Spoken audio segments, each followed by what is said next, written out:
the legacy isn't someday when I pass, I leave behind a X million dollar company with a name on it. It's knowing that we were able to provide comfort in a time of need for people, a time of uncertainty, or through training, really give people the confidence and the empowerment themselves to handle things when Yeah. police, fire, nurses aren't around to do it for you. Hey, welcome to another episode of the Seven Figure Journey podcast. We explore the ins and outs of the seven-figure journey. Today, we get to have Evan Levitt with us from Alexios Security Solutions. Evan, welcome to the show. Thank you so much, David. I appreciate being here, and I'm excited to chat with you. You're calling in out of Vegas, where, and in the security business, there's a lot of up and down. You were sharing with me before we got on. It's challenging because people come in and leave, and everyone wants to serve them, but the ongoing long-term contracts just don't exist like they do in New York and other places. Correct. If I have to give one word to describe kind of the business atmosphere for Las Vegas, although it's good and growing, it's intense. It's very intense. It's highly competitive. It's the new and improved international entertainment capital of the world, and everybody wants to plant their flag here and call it their HQ, so to speak. So there's a lot going on. Well, that's fun. Keeps you hopping in business to get that kind of competition just rolling all the time. Tell me a little bit about why did you get started in this, and what is it you're hoping to achieve? What's your bigger vision? Great question. So it all started with a motorcycle accident, and prior to the motorcycle accident, it started with 9/11. I'm born and raised New York City guy. My parents were first-generation immigrants through Ellis Island, so I have big ties to New York City. I was living and working in New York City during 9/11. I was not a member of service or in the security world at that time, but it had a massive impact on my life. In 2005, a really good friend of mine I was on a motorcycle with went down. It was really bad. He survived, but it was awful. I was on scene. I had no formal training. I looked down at my best buddy on the ground, and I was completely helpless in being able to do anything for him. And I told myself, at that moment, that I would never feel that again. The next day, I signed up for the New York State EMT program. 6 months later, I had my license, so I started volunteering on the weekends, and really the rest is history from there. Your second question to that? The why was the big picture, like what you're hoping for, your vision for where you're going. Yeah, so it's truly corny. I really believe in what I do. I think there's people that if you see a car accident or you drive past maybe a house that's, a little bit of fire, there's people that internally, naturally run to it, and others that might dial 911. And both of those scenarios are absolutely fantastic. I'm not encouraging anybody that's not trained to go run in and save lives. But I've always been that person.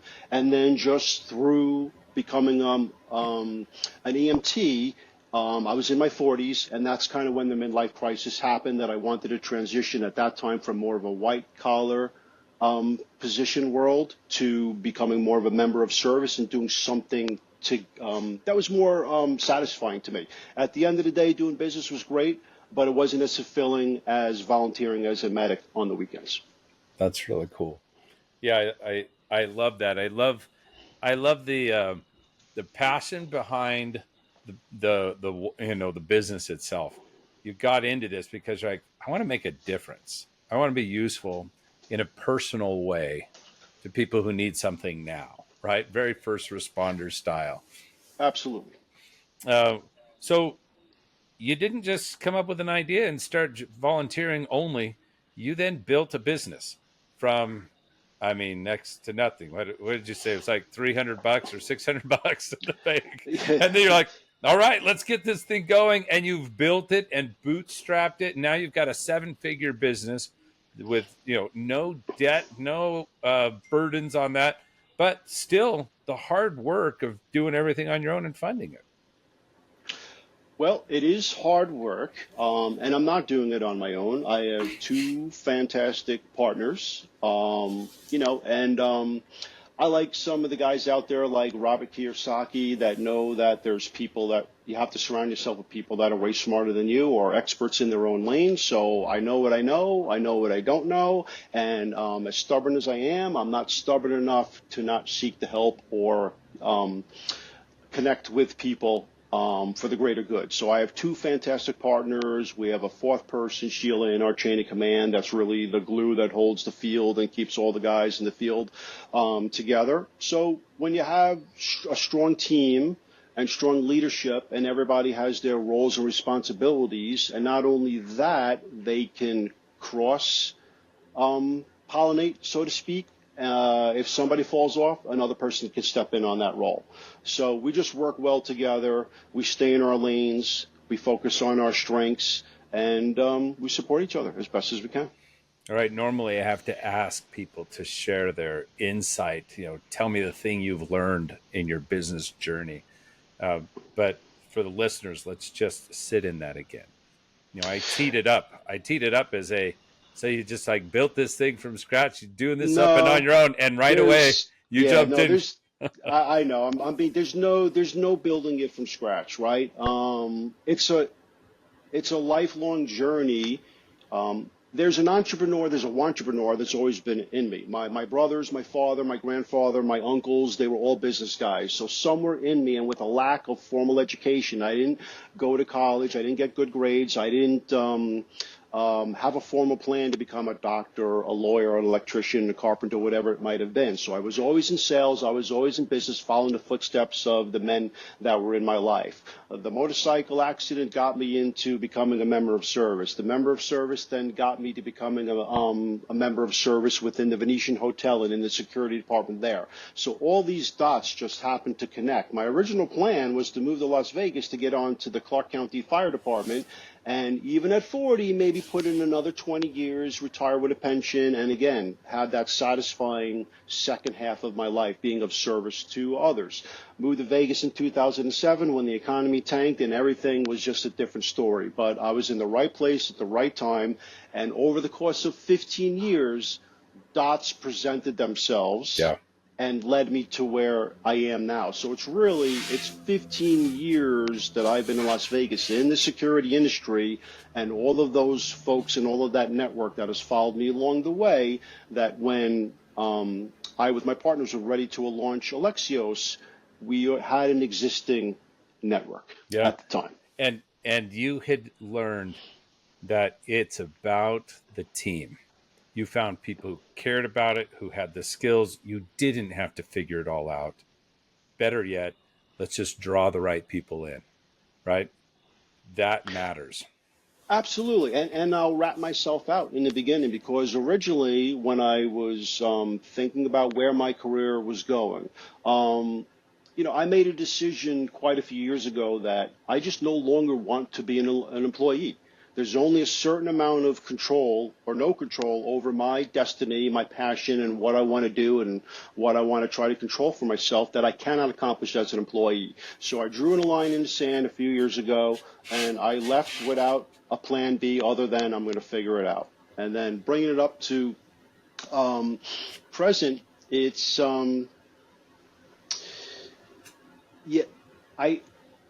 I was at the age where I could have started the company as an independent contractor and still provided bodyguard services or protective services for myself, and I could have grabbed the quick cash, and I could have did it for a few years until I ran out of steam and then see what happened, right? But what would be the means to an ends there? Now I'm just going to be an older in my 50s bodyguard that nobody really looks good on paper to hire. So what's my end game? I don't think I can do a few years worth of protective services and retire, right? So there's got to be something bigger. So I knew going in that it had to be a company for customers and a company for people and a company for the other guys that we spoke about a little bit on it. As individuals, we're limited to who we are. So maybe independently I can be something bigger and better myself, but that still is right here, right? Big to me is touching as many people as you possibly can. We spoke about that a little bit earlier. When I want to go up, I want to be a philanthropist. I want to be in a position where I have the resources to touch as many people and collectively bring people together to work on projects for the greater good of man, community service, that type of stuff. Yeah, I love that. I And think that was all over the place, but it was, and yet it set this vision where you're like, look, I don't just want to be my own boss. I want to have impact, and I want to have longevity of, the resources and everything. Like, I need to grow a business that serves a lot, that touches a lot, that helps a lot, that requires a lot to move yeah, forward, right? the legacy isn't someday when I pass, I leave behind a X million dollar company with a name on it, maybe a fancy building or something like that. It's knowing that we were able to provide comfort in a time of need for people, a time of uncertainty, or through training, really give people the confidence and the empowerment themselves to handle things when Yeah. police, fire, nurses aren't around to do it for you, right? It's really about just empowering everybody to be self-sufficient for themselves. Something's most likely to happen on your job site or at home with mom or grandma or somebody than it is just randomly, right? So we are all the first responder. There may be a time in all of our lives, whether we like it or not, see it coming or not, where we have to be the first responder. And there's person A and there's person B. And there's person A that really doesn't have any baseline of little bit of training and is going to feel really, really bad in that situation and will most likely feel really, really bad for a long time after that situation, depending on how it goes. Or there's person B that just did the basic stop to bleed first aid training and can be there. Even if we can't do what we call interventions, maybe I can't fix a bone or I can't give a medicine or something like that, we can always provide what we call PFA, psychological first aid. It's just at least having the ability to be a little bit confident that you can be there for somebody in their time of need. That's the legacy that I want to leave behind. It's touching people. It's creating an environment, a world, right, where we can be more self-sufficient. Most communities are limited in their emergency services, right, and especially if you're more rural, right? In New York City, it takes 3 minutes for a friendly police officer or an EMT to show up. If you're in Omaha, Nebraska, it might take 5 minutes, 7 minutes, 15 minutes. So my legacy is not leaving a name or a building behind. It's leaving people that can say, you know what, I learned something from Alexios, I learned something from Evan, or my kid fell in the pool and I made a save, Yeah. saved the family's life forever. So that's really what the impact is, right? As men, we want to leave a legacy as fathers or husbands and business leaders and those sort of things. So I'm not about the number side at the end. The legacy is Yeah. what's It's the impact. behind, what's Yeah. outside the bank account. You left the numbers when you decided to go to the service industry. And now you're and I'm going to build up the numbers again, but for new and different reasons. Now, because you've talked in a lot of directions, let's just get specific. Your target market, you serve who? Okay, so Alexios does executive protection, and within that lane, we typically support corporate executives, corporate groups. Um, we do celebrity and entertainment and stuff there too, but really we're very strong in the corporate sector. C-level executives or high net worth individuals. We have traditional uniform security guard service, but we're very niche. We do not believe in being all things to all people, although people need help out there. We're very niche in what we do. So on our uniform guard service, we have houses of worship that are our specialty. We provide a lot of I would say a little bit more tactical based security services for houses of worship, and all of our houses of worship have daycare centers and schools on the properties, so it's a pretty intense environment. That's a very good niche lane for us. And then lastly, this year we opened up Alexios Training Solutions, which is a Health and Safety Institute certified training center in first aid, CPR, AED, and they're also what they call their AVERT program. Just take the V for violence and exchange it for S for the other word, and that's the training that we do. But our training center is specifically designed to be more community-based and small to mid-company-based than big company-based, but plans to go national with that. Nice. Very cool. And so with these plans, as you're looking to go national and do some of this, what are some of the challenges you're facing to really expand and grow? Because that's part of your vision. You're not satisfied with just helping one person. Like you guys have like a team of 60 right now that supports you in the work that you do, but you want to be a lot larger. So what are your Yep. concerns? Great question. So on the security side, it's more related to state per state licensing. Right. So most states have some sort of licensing requirement for agencies and for guards. Some requirements are bigger, some requirements are smaller. So you have to go through the state licensing and all of the business licensing process to go state to state. That's being driven by our existing portfolio of customers that we've had for years that is saying, hey, you take care of us in Phoenix. New Mexico is kind of close by. We have some problems over there. Can you help us over there? So that's kind of where we're being pushed. But the timing isn't so much on our side. There's not a lot of logistics to it, but we got to go through the state licensing process. On the training side, it's quite a bit easier to get out there because HSI offers a national program that I'm just about met the requirements for. The challenge there is going to be how do I scale that with instructors? I Yeah. either need to develop new relationships with the instructors that are already out there in other states or develop my own internal. So that's the challenge. It's really the timing to scale it out. And then the other challenge is within 2 of the 3 markets that I'm in, Phoenix and Las Vegas, hugely competitive. So, you're in a market that's intensely competitive and you're trying to just not maintain, but maintain and grow your own business within those cities and then go beyond that. So it's really the limit. My limitation is really the licensing side on the security agency side.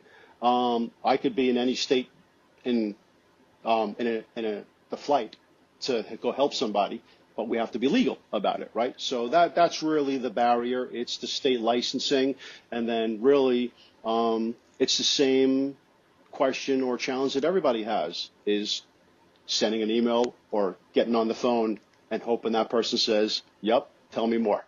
Yeah. That ultimately is the biggest challenge. So let's talk about this. If you're okay with this, I'd like to say, if we're looking at strategic growth, let's take the licensing one off because I'm going to Mm-hmm. call that tactical growth issues. Yep. Sure. Not too hard to solve, just time Correct. and an Yep. admin person to help drive it. Absolutely. But on this other side of like scaling a training business, and even as you go to the other states, scaling the team that's needed to serve in all these other states. You can fly your people, but it's a lot cheaper to build them there, right, than it is to fly them everywhere. On the long term, short term, it's easier Yeah. to fly. But as you're looking at those, let's talk about some of this. And there was different routes. If we were focusing in on this training group, there's different routes of growing, and you mentioned those. Uh, how do you, with your executive team, how do you go about deciding which strategic priority to focus on? Because you just Yeah. mentioned a few things, Mm-hmm. and you're a small team with limited budget that needs to be able to focus.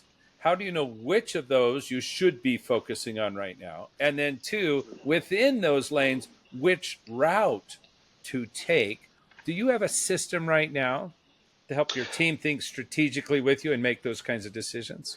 Absolutely. So the first part of it was partnering with a brand, an established brand for name recognition. So the Health and Safety Institute for their training programs, and they go beyond the 2 programs that I have. So in and of itself, HSI will allow me to expand into other offerings and other opportunities. So I chose HSI versus some other folks that do first aid. So there's an instant brand recognition.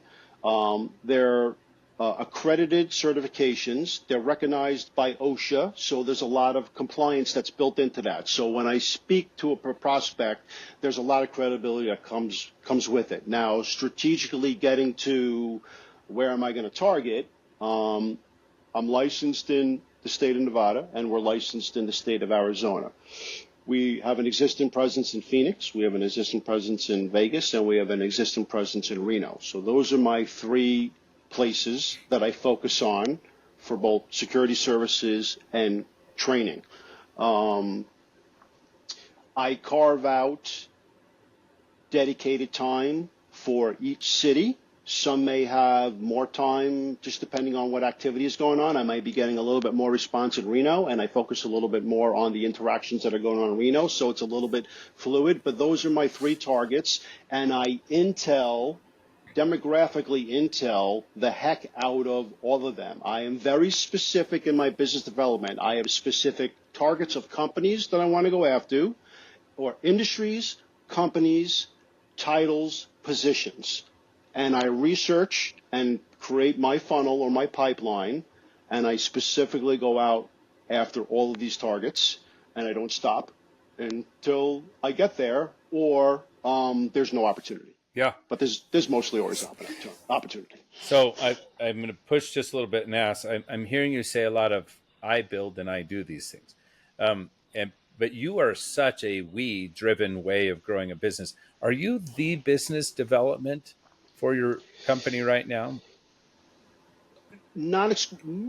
Somewhat exclusively, but not totally. And I don't like the word "I." Right? I avoid using Well, it. I know that from having right, talked with you earlier. So I was curious. When I say I mean we. Okay, so my background is in sales and business development. All right, so here's a funny story. Right, so we have a pizza bagel that's going on. You think I'm crazy right now? So Antonio is an Italian guy from Brooklyn. I'm a Jewish guy from Queens. Right? We do some volunteering in camp, and our camp names are Pizza and Bagel, so we're a pizza bagel. So Antonio grew up in the restaurant industry with an Italian family. I grew up, as mentioned, with brothers and uncles that were always in sales. So the two of us are just good. We come from that early generation, right? We're first generation, right? Americans with immigrant families. So we had that work ethic. We had that drive. We're New Yorkers. We have that schmooziness, right? We can relate to all people because we grew up in cities that all shapes, sizes, and colors, and we're just kind of goofy when we're together. So we both handle business development, but I'm probably 90% of the business development and more corporate. Antonio has a more celebrity and touring background and works that lane. We recently have somebody that we've hired in Vegas to help with breaking into some new ground, only because I'm one guy and I'm working 25 hours a day, 7 days a week, and somebody else has got to start doing it. And I am very, very lucky and blessed to have a fantastic guy, Ricky, up in Reno, who's multi-generational sheriff and law enforcement and knows everybody since diapers up in Reno. So without my direct person, my guy in Reno, I would have a lot tougher time getting into some of those doors. And it's only really recently, within the last year, that I've been able to really go full head of steam on business development. Prior to that, Antonio, myself, Christina were knee-deep in operations and startup. They've taken that over, and it's on autopilot. And now I'm finally in my happy place where I can fall back by choice to do business development, to work on the branding, and all that stuff. So, yes, I do most of it. Gotcha. But I have help. That's what I was asking was, you're at a spot.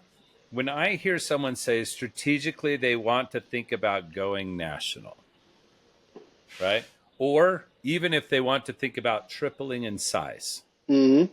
And I don't know where you are in you don't have to share, but you're welcome to, like where you're at in your revenue mark right now.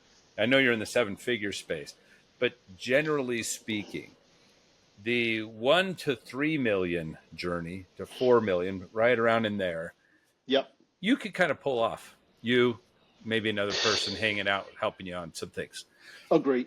When you're doing the 4, 5 to 10, 20 million, there's a shift that needs to be made, and that's in building a sales team. And I wouldn't suggest first building it by having them. Now you're selling here, you're selling there, and you guys all figure stuff out. But can't happen that way. Yeah, I would pull that in, and I would say, let's prove that they can sell.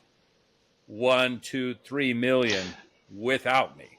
Yes. When they can do that, and I predictably could do that, and then I can bring another who can start doing that, Correct. we're ready for our growth So on the this is sales. part of why I'm speaking to you, and I'm going to flip it because this is the advice and the counsel, that you give out that you can help guys like me. So our company, not my company, our company is we're over 7 figures. We're not at 3 yet. Our growth is starting to compound. Mm-hmm. My biggest challenge, right, and the advice that I'm seeking, my biggest challenge with scaling out the sales is kind of twofold. Is one, I'm a control freak. Right, so I want to handle it all myself. So fair. Which, you know how that goes. Two is there's only so much that I can do. But the part that I struggle with is I have 15 years worth of intimate knowledge. I could almost address or overcome or speak to every objection, every concern, and I could do it somewhat fluidly, right? Mm-hmm. And I'm not. I've been in the business long enough that I could speak to it. And I'm me.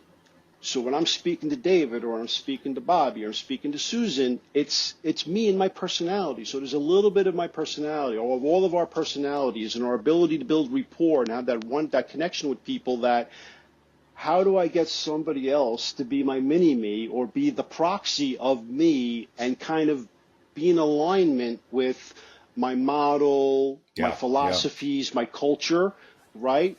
That's just a fear, and it's a backwards fear. I shouldn't have this fear. My fear is somebody's out there representing me and they don't represent me well, and I shouldn't think that way because it's a negative thought. I should be more.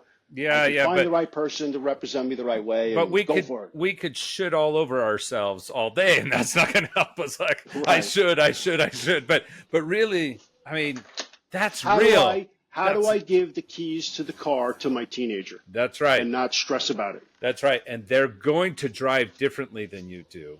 The question is can we teach them enough of a process and a system on one end that gets them from point A to point B? And can we teach them enough of the values that they don't tick everybody off on the way there and they actually care for people, right? So I can't put my style into them, but I can ensure that if push came to shove, they would make a choice that I was proud of. Correct. Because it was in line with the values I care about. Like for you, for instance, to have a purely, and I won't say schmoozy, I'm going to say slimy, to have a slimy style sales where they were manipulating to get people to buy, that would never ring with you. Not the direction you turned in service. Like, no, if you're not legitimately saving somebody, helping them achieve what they most care about, you would turn the sale away. And that value has to be called out. There's some other values that are very key that so many businesses get this wrong. So many businesses, well, yeah, I need those values to be there for my customer service and for my office staff because we're all hanging out with each other. But the sales team, they're different. And they kind of do their thing and just send. I want to be clear, no, they're not. They're the first touch representation. And it's so important that handoff. Absolutely. Right? And so instead, we lean in harder with our values. So what are the core values for your business today? Yeah, the core values are empathy, compassion, and caring. Okay, so we've got empathy, compassion, and caring. I bet there's some definitions around those, and there may be a couple of others that across the few of you that are like, oh, we're core here. There's some other things that you've seen that person just didn't fit. Now, they may have had empathy, compassion, and caring, but something else about them was off. So let's say there's 4 or 5 that you get in there, and we lean in heavy on those. So when we're doing the sales training with these team members, first of all, we hire them because we see these in them already, which is interesting because sales, you're like, but I also need to have someone who's hungry. Right. I need someone who's got some drive too. I look for 2 things. I look for great security personnel that have business acumen and they get it, right? Or folks with business acumen, and we could teach them the security Digital side. security. So you're Yep. looking for some combo of some skills and some values. We want to hire to ones that we're like, yeah, they're showing the evidence. Now all we have to do is teach them our way and process. And the process is harder than you think at the beginning, because you're like, well, of course you got to work your pipeline and keep putting in new opportunities. But a salesperson doesn't always just think that way. Right. That's just activity. Everybody has to do activity every day. That's right. They've got to do activity. Activity is activity. It's not strategy. Exactly. So let's make sure the activity is clear that they need to do. The strategy was that earlier stuff you talked about. This industry, this role, this, right? These people, this size, this is who we target, and this region that we're focusing on with these solutions that help them achieve what they most want to achieve. We've come to know the voice of the customer. Really, what you need to hand over isn't your schmoozy and your business acumen. It kind of is, though. It's really I know how to speak to or discover and uncover what the customer really wants. Nobody's looking for security. They're looking for something different.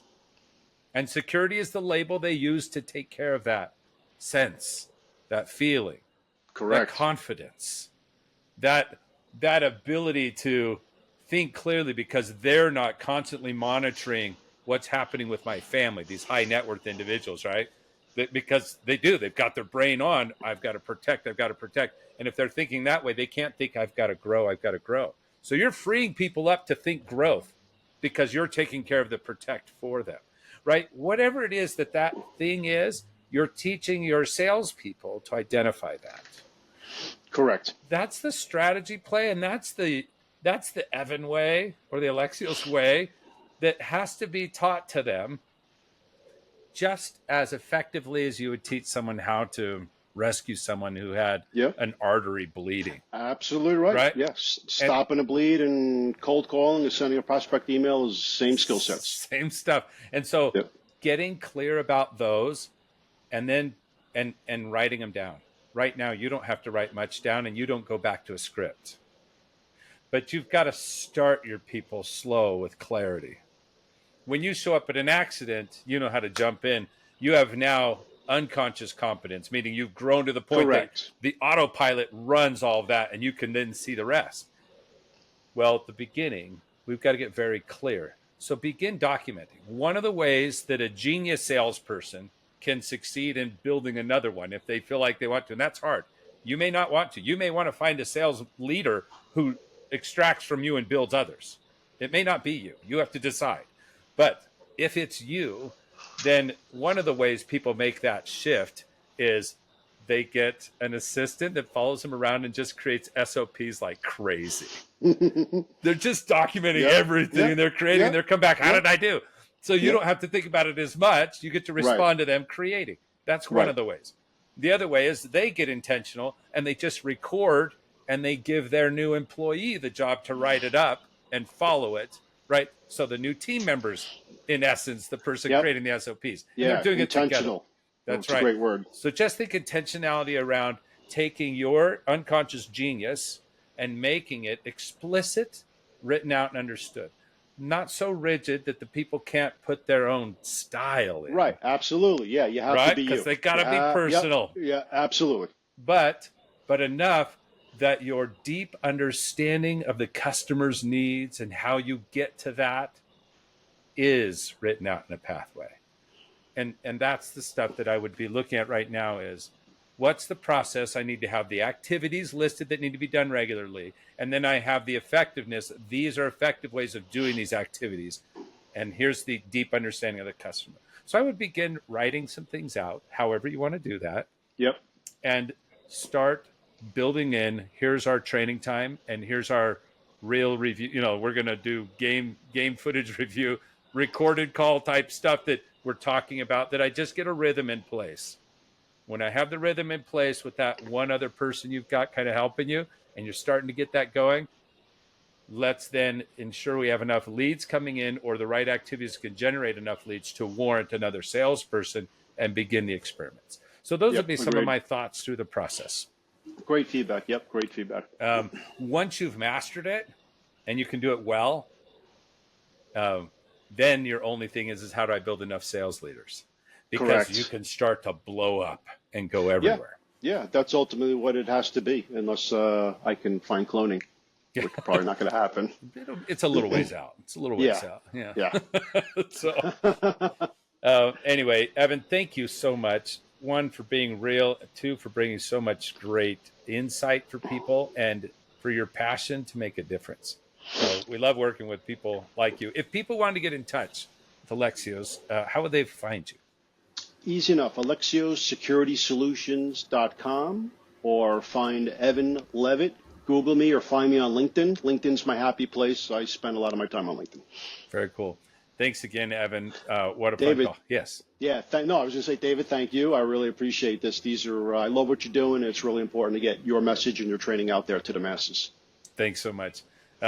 Until next time, keep striving, keep learning, keep growing. For all of you listeners, you can make it, and you can make it best with your team, like Evan so well described for us.